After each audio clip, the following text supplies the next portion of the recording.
My name's Vanessa. I live in Austin, Texas. Yeah, I'm really upset about the children and families that are being held in detention centers. There's no reason we need to be treating people that way. What do you want to be done about all that? I want them closed down. Why? It's inhumane the way we're treating people, and there's no reason we even need to be keeping people in these detention centers. Something like 97% of asylum seekers show up for their appointments.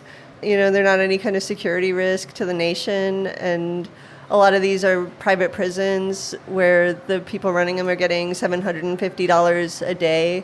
And I went out to the one in Tornillo, and those were not $750 a day accommodations. They were big tents.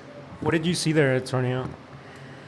There were these huge tents that were set up in the desert, and we saw where the water was being brought in for the children that were being detained. It was teenagers, it was 13 to 17-year-olds, and it was this gross fire hydrant with this long hose coming out of it.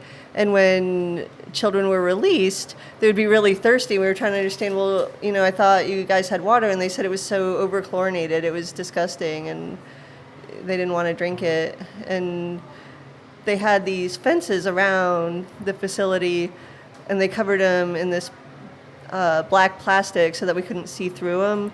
And so we climbed over them to wave, and some people brought these giant puppets. It was really cool. So when I first met them, I thought, this is really strange. You do puppets, like what kind of people did I get mixed up with? But the idea is they're like 20 feet tall, and it takes 3 people to operate them. So it's really easy to see from a distance, which was the point.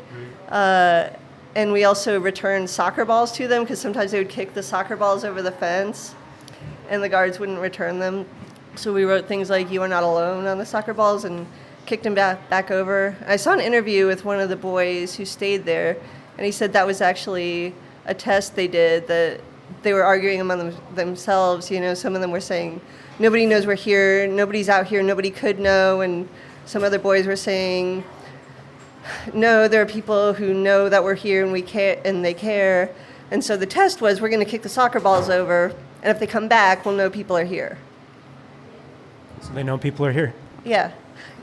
Yeah, Tornillo's been shut down, but there are other ones. If you could say one thing to your representatives here or your fellow citizens, what's something they can do to help with this?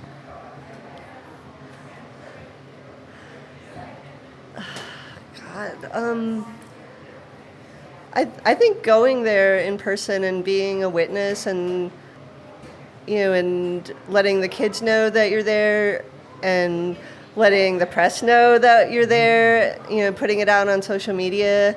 I think that's the most important thing you can do if you can. And if you can't, you can give money or other kinds of support to people who can get out there. But the question was about elected representatives. Well, a little bit of both. So, I think, no, Vanessa, you answered one question. I guess if you could say something to, your representative or your senator or your governor, I don't know. What's one thing that you could tell, that you wish you could say to them?